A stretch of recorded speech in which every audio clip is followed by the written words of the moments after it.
அந்த தனிமையான குடியிருப்பு பகுதியில் எப்போதும் ஒரு அமைதி நிலவும்.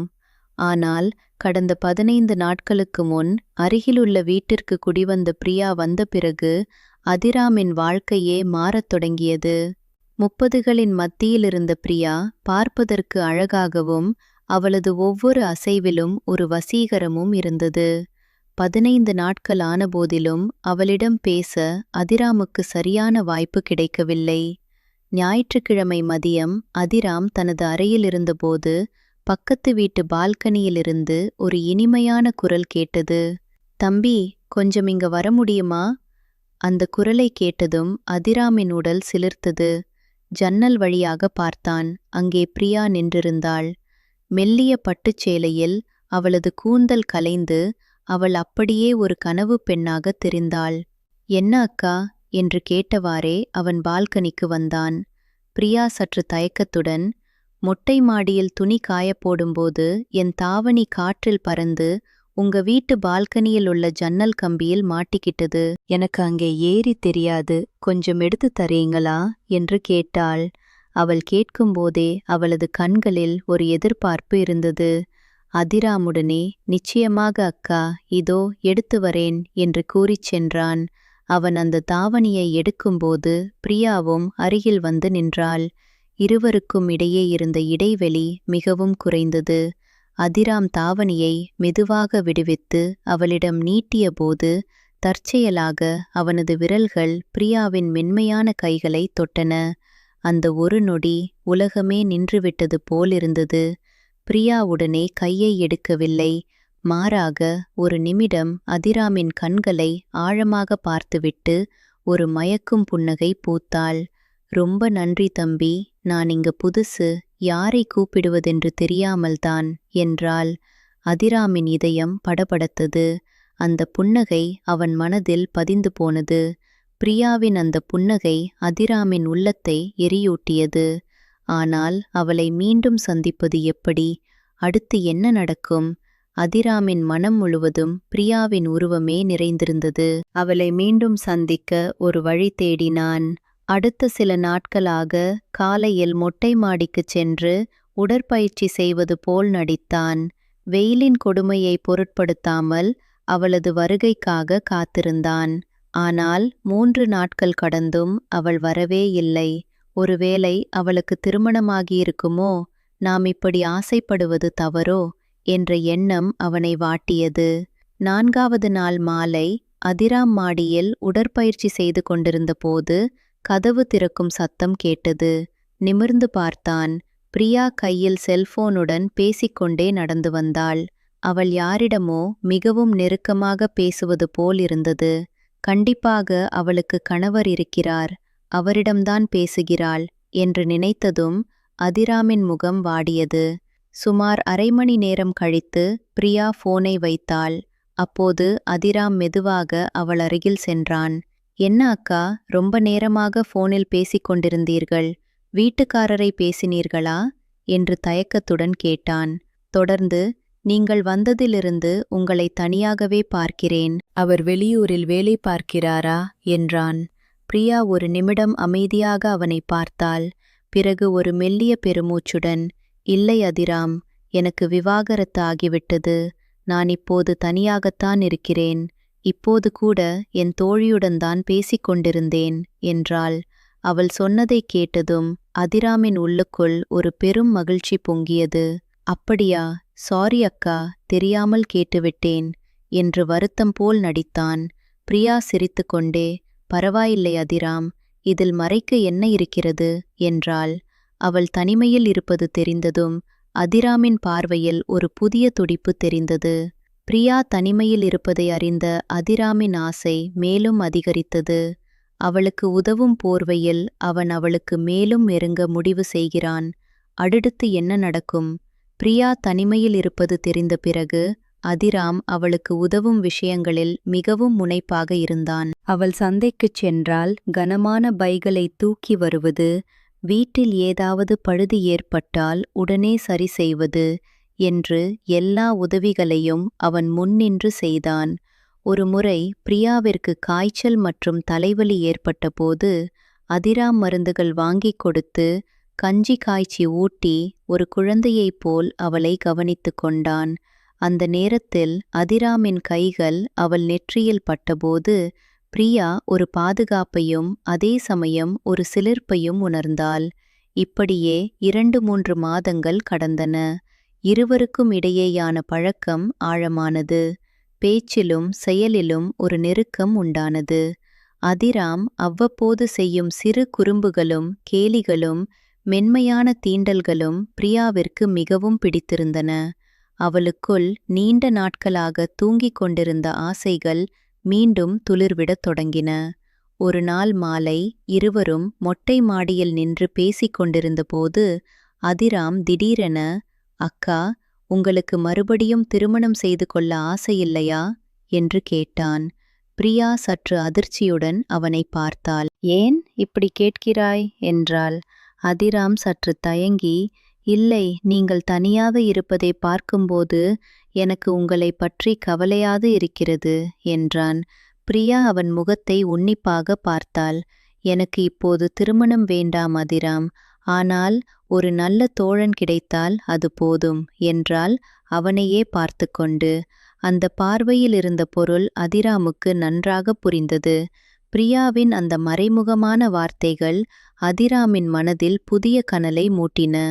அவளை தனக்கு சொந்தமாக்கிக் கொள்ளும் ஆசை அவனுக்குள் பல மடங்கு வளர்ந்தது. அடுத்து என்ன நிகழும்? ஒரு ஞாயிற்றுக்கிழமை காலை, சூரியன் இன்னும் முழுமையாக உதிக்காத நேரம். பிரியா ஒரு மெல்லிய நைட்டி அணிந்து துணிகளை துவைப்பதற்காக மொட்டை மாடிக்கு வந்தாள். அவள் அப்போது அணிந்திருந்த உடை அவளது உடலழகை வெளிப்படுத்தியது. வழக்கம்போல் அதிராமும் உடற்பயிற்சி செய்வதற்காக மாடிக்கு வந்தான். ஆனால் அன்று பிரியாவை அந்த நைட்டியில் பார்த்ததும் அவனது மூச்சு நின்று போனது. கலைந்த கூந்தல், தூக்க கலக்கம் ததும்பும் முகம் மற்றும் அவளது உடல் அமைப்பு அனைத்தும் அவனுக்குள் ஒரு பெரும் கொந்தளிப்பை ஏற்படுத்தின. பிரியா துணிகளை காயப்போடும்போது கைகளை மேலே உயர்த்தினாள். அப்போது அவளது நைட்டி சற்று மேலேறியது. அந்த காட்சியை அதிராம் பார்த்து திகைத்து நின்றான். துணியை காயப்போட்டு திரும்பிய பிரியா அதிராம் தன்னையே பார்ப்பதை கவனித்தாள். அவள் வெட்கப்படவில்லை. மாறாக ஒரு குறும்பான புன்னகையுடன், "என்ன அதிராம், இன்று ரொம்ப நேரமாக உடற்பயிற்சி செய்கிறாய் போலும்" என்றாள். அதிராம் சட்டென்று, "இல்லை அக்கா, காலையில் நன்றாக உடற்பயிற்சி செய்தால் கண்களும் நன்றாக பார்க்கும், அதனால்தான் கொஞ்சம் அதிக நேரம் செய்கிறேன்" என்றான். பிரியா சிரித்துக்கொண்டே, "அப்படியா? அப்படியானால் இப்போது உன் கண்களுக்கு எல்லாம் நன்றாக தெரிகிறதா?" என்று இரட்டை அர்த்தத்தில் கேட்டாள். அதிராம் சளைக்காமல், "ஓ, நன்றாக தெரிகிறது அக்கா, ஆனால் எனக்கு எல்லாம் இரண்டிரண்டாக தெரிகிறது" என்றான், அவளது உடலை குறிப்பாகச் சுட்டிக்காட்டி. பிரியாவுக்கு அவன் எதை சொல்கிறான் என்று புரிந்துவிட்டது. "தெரியும், தெரியும், உனக்கு எது எப்படி தெரிகிறதென்று எனக்கு நன்றாகவே புரிகிறது" என்று சொல்லிவிட்டு ஒரு வெட்கச் சிரிப்புடன் கீழே சென்று விட்டாள். பிரியாவின் வெட்கமும் அவளது அந்தச் சிரிப்பும் அதிராமின் ஆசையை மேலும் தூண்டின. அவளுடைய அந்த குறும்புத்தனமான பார்வை அடுத்த கட்டத்திற்கு அவர்களை அழைத்துச் செல்லும். என்ன நடக்கப் போகிறது? அடுத்த நாள் காலையும் பிரியா அதே நைட்டியில் துணி துவைப்பதற்காக மொட்டை மாடிக்கு வந்தாள். அதிராம் ஏற்கனவே அங்கே காத்திருந்தான். ஆனால் இன்று பிரியா வேண்டுமென்றே அதிராமுக்கு நேர் எதிராக திரும்பி உட்கார்ந்து துணி துவைக்கத் தொடங்கினாள். அவள் குனிந்த துணிகளை தேய்க்கும்போது அவளது நைட்டி அவள் உடலோடு ஒட்டி அவளது அழகை இன்னும் எடுப்பாக காட்டியது. அதிராம் உடற்பயிற்சி செய்வதையே மறந்து அப்படியே சிலையாக நின்றான். பிரியா குனிந்து வேலை செய்யும்போது ஏற்படும் உடல் அசைவுகள் அவனது மனதை கிளறின. சிறிது நேரம் கழித்து பிரியா திடீரென திரும்பி பார்த்தாள். அதிராம் தன்னையே இமைக்காமல் பார்ப்பதைக் கண்டு, "என்ன அதிராம், மறுபடியும் கண்கள் இரண்டிரண்டாக தெரிய ஆரம்பித்து விட்டதா?" என்று ஒரு குறும்பான புன்னகையுடன் கேட்டாள். அதிராம் தன்னை கட்டுப்படுத்த முடியாமல், "அக்கா, உங்களுக்கு கொஞ்சமாவது மனச்சாட்சி இருக்கிறதா? ஒரு இளைஞனுக்கு முன்னால் இப்படி வந்து உட்கார்ந்து துணி துவைக்கிறீர்களே, என்னால் சரியாக உடற்பயிற்சி செய்யவே முடியவில்லை" என்றான். பிரியா துணி துவைப்பதை நிறுத்திவிட்டு நிமிர்ந்து அவனை பார்த்தாள்.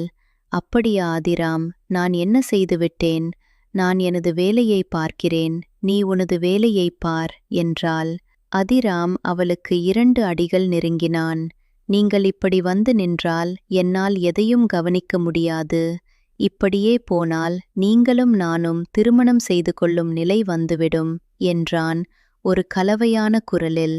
அவன் சாப்பிடுவேன் என்ற வார்த்தையை பயன்படுத்தவில்லை, ஆனால் அவனது பார்வையிலும் குரலிலும் அதே தீவிரம் இருந்தது.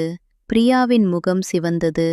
அவள் கையில் இருந்த சோப்பு நுரையை அவன் மீது தெளித்து, இல்லையோ, என்ன பேச்சு பேசுகிறாய்? உனக்கு ரொம்ப துணிச்சல் வந்துவிட்டது என்றாள். ஆனால் அவள் கண்களில் கோபமில்லை, மாறாக ஒரு வெற்றியின் புன்னகை இருந்தது. அதிராமின் துணிச்சலான பேச்சு இருவருக்கும் இடையேயான திரையை முழுமையாக விலக்கியது. அந்த இறுக்கமான சூழலில் அடுத்து என்ன நிகழும்? அதிராம் விடுவதாக இல்லை. ஒரு சவாலான புன்னகையுடன் பிரியா துணி துவைத்து கொண்டிருந்த இடத்திற்கு மிக அருகில் வந்து நின்றான். அவளுடைய அந்த நைட்டியின் அழகையும் குனிந்து வேலை செய்யும் லாவகத்தையும் ரசித்தபடியே அவளுக்கு நேர் எதிராக உடற்பயிற்சி செய்யத் தொடங்கினான். பிரியாவுக்கு இப்போது தன்மீதான அவனது பார்வையின் தீவிரம் நன்றாக புரிந்தது. அவள் முகத்தில் ஒரு நாணம் கலந்த புன்னகை மின்னியது. அந்த அதிகாலை தனிமையும் பிரியாவின் அழகும் அதிராமை மொத்தமாக ஆட்கொண்டன. திடீரென உடற்பயிற்சியை நிறுத்திய அவன் குனிந்து துணி துவைத்து கொண்டிருந்த பிரியாவின் மென்மையான கைகளை பற்றினான். அந்த திடீர் தீண்டலில் பிரியா ஒரு நொடி அதிர்ந்தாள். ஆனால் அவள் தன் கைகளை விலக்கிக் கொள்ளவில்லை. அக்கா, ஒரு நிமிடம் இங்கே வாருங்கள் என்று அதிராம் தழுதழுத்த குரலில் சொன்னான். அவனது கண்களில் இருந்த ஆழமான காதலையும் ஆசையையும் பிரியாவால் உணர முடிந்தது. அவள் எதுவும் பேசாமல் மெதுவாக எழுந்து நின்றாள். இருவருக்கும் இடையே இருந்த இடைவெளி மிக குறைந்தது. அவர்களின் மூச்சுக்காற்று ஒன்றையொன்று உரசும் அளவுக்கு நெருக்கம் அதிகரித்தது. அதிராம் அவளது கையை பிடித்தபடியே மெதுவாக மொட்டை மாடியின் படிக்கட்டுகளை நோக்கி அழைத்துச் சென்றான். பிரியாவும் எந்த தயக்கமும் இன்றி அவனை பின்தொடர்ந்தாள். இருவரும் மெல்ல நடந்து பிரியாவின் வீட்டிற்குள் நுழைந்தார்கள். வீட்டின் கதவு மெதுவாக மூடப்பட்டது. அந்த வீட்டின் தனிமையும் அமைதியும் அவர்களுக்குள் நெடுநாட்களாக தூங்கிக் கொண்டிருந்த உணர்வுகளை வெளிப்படுத்த காத்திருந்தன. மூடப்பட்ட கதவுக்கு பின்னால் 2 உள்ளங்களுக்கும் இடையே ஒரு புதிய அத்தியாயம் தொடங்கப் போகிறது. அந்த அறைக்குள் என்ன நிகழப்போகிறது? வீட்டினுள் நுழைந்ததும் அதிராம் கதவை மூடினான். அறை முழுவதும் ஒரு மெல்லிய இருள் சூழ்ந்திருந்தது. ஜன்னல் வழியே வந்த வெளிச்சம் மட்டும் அந்த இருளை ஓரளவு விரட்டியது. பிரியா ஜன்னல் அருகில் நின்றாள். அவளது முதுகு அதிராமை நோக்கியிருந்தது. அதிராம் மெதுவாக அவளை நெருங்கினான். அவன் இதயம் வேகமாக படபடத்தது. அவன் கைகள் சற்று நடுங்கின. ஆனால் தன்னை தட்டி பார்த்து கொண்டு பிரியாவின் தோள்களில் மெதுவாக கை வைத்தான். அந்த தொடுதல் மிகவும் இலகுவாக இருந்தது. பிரியா சற்று முன்னோக்கி நகர்ந்தாள். ஆனால் அவனது கைகளை விலக்கவில்லை. அதிராம் அவளை மெதுவாக தன்னை நோக்கித் திருப்பினான். பிரியாவின் கண்கள் பலபலத்தன. அவளது முகத்தில் ஒரு கலவையான உணர்வு இருந்தது. பயம், ஆசை, எதிர்பார்ப்பு அனைத்தும் கலந்து. அதிராம், இது சரிதானா என்று அவள் மெல்லிய குரலில் கேட்டாள். அதிராம் அவளது கன்னத்தில் மெதுவாக கை வைத்து, இதைவிட சரியானது வேறு எதுவும் இல்லை பிரியா, நான் உங்களை விரும்புகிறேன், முதல் நாள் பார்த்தது முதலே என்றான். அவனது குரலில் இருந்த நேர்மை பிரியாவின் இதயத்தை தொட்டது. அவள் கண்கள் பனித்தன. எனக்கும் அதே உணர்வுதான். ஆனால் நான் ஒரு விவாகரத்து பெண். உனக்கு நான் சுமையாகி விடுவேனோ என்று கேட்டாள். அதிராம் அவளை இறுக்கமாக அணைத்து கொண்டான். நீங்கள் என் சுமை அல்ல, நீங்கள் என் கனவு என்றான். அந்த அணைப்பில் பிரியா தன் பாதுகாப்பை முழுவதுமாக இழந்தாள். அவள் அவனது மார்பில் சாய்ந்தாள். அதிராம் அவளது தலையை நிமிர்த்தி அவளது கண்களை பார்த்தான். பிறகு மெதுவாக அவளது நெற்றியில் ஒரு முத்தம் அழுத்தினான். அந்த முத்தம் ஒரு தொடக்கத்தின் சமிக்ஞையாக இருந்தது. அந்த முதல் முத்தம் அவர்களுக்குள் புதிய உலகத்தின் கதவை திறந்தது. அந்த அணைப்பிற்கு பின்னால் என்ன ஆழ்ந்த உணர்வுகள் மறைந்திருக்கின்றன? அதிராமின் அணைப்பிலிருந்து பிரியா விடுபடவில்லை. மாறாக அவனது தோள்களில் தன் கைகளை போட்டுக்கொண்டாள். அவர்களுக்குள் இருந்த இடைவெளி பூஜ்யமாக குறைந்தது. அதிராம் மெதுவாக அவளது கன்னத்தை முகர்ந்தான். அவளது முடியின் வாசனை அவனை வெறியேற்றியது. பிரியா, உங்களுக்கு தெரியுமா, ஒவ்வொரு நாளும் நான் எப்படி காத்திருந்தேன் என்று அவன் கேட்டான். பிரியா அவனது மார்பில் முகத்தை புதைத்து கொண்டு, எனக்கு தெரியும், நானும் அதையே செய்தேன். ஒவ்வொரு நாளும் காலையில் உன்னை பார்க்கும் ஆவலில்தான் மாடிக்கு வந்தேன் என்றாள். அவளது குரலில் இருந்த குழைவு அதிராமை மேலும் தூண்டியது. அவன் அவளை சிறிது பின்னோக்கிச் செல்ல வைத்தான். பிரியாவின் கண்கள் இப்போது மூடியிருந்தன. அவளது மூச்சு வேகமெடுத்தது. அதிராம் அவளது கீழ் உதட்டை மெதுவாக கடித்தான். பிரியாவின் உடல் மின்னல் தாக்கியது போல் நடுங்கியது. அவள் கண்களை திறந்தாள். அதிராமின் கண்களில் இப்போது தீ மளமளத்தது. நான் சொன்னேன் இல்லையா, ஒரு நாள் நீங்கள் முழுவதுமாக என்னுடையதாகி விடுவீர்கள் என்றான். பிரியா ஒரு மெல்லிய சிரிப்புடன், நான் ஏற்கனவே உன்னுடையவள்தான், முதல் நாள் பார்த்தது முதலே என்றாள். அவர்களின் இதயங்கள் ஒன்று போல் துடித்தன. அறை முழுவதும் அவர்களின் மூச்சொலி மட்டுமே கேட்டது. ஜன்னல் வழியே வந்த காற்று திரையை அசைத்தது. அந்த நேரத்தில் உலகமே அவர்களை மறந்துவிட்டது. அவர்கள் இருவரும் மட்டுமே இருந்தார்கள். கதவுக்கு அப்பால் உலகம் இருந்தது. ஆனால் உள்ளே அவர்களுக்கென ஒரு புதிய பிரபஞ்சமே உருவாகிக் கொண்டிருந்தது. பிரியாவின் விரல்கள் அதிராமின் முடியை கோதின. அதிராம் அவளது இடுப்பை இறுக்கமாக பிடித்து கொண்டான். அந்த அறையின் ஒவ்வொரு மூலையும் அவர்களின் அன்பின் சாட்சியாக மாறியது. அது ஒரு ஆரம்பம் மட்டுமே, இன்னும் நிறைய வரப்போகிறது. அவர்கள் பயணம் தொடங்கியிருந்தது. அந்த அறைக்குள் தொடங்கிய அன்பின் பயணம் மேலும் பல திருப்பங்களை சந்திக்கப் போகிறது. பிரியாவின் கடந்த காலமும் அதிராமின் எதிர்காலமும் அவர்களை நெருங்க வைக்குமா அல்லது பிரிக்குமா? தொடர்ந்து கேளுங்கள்.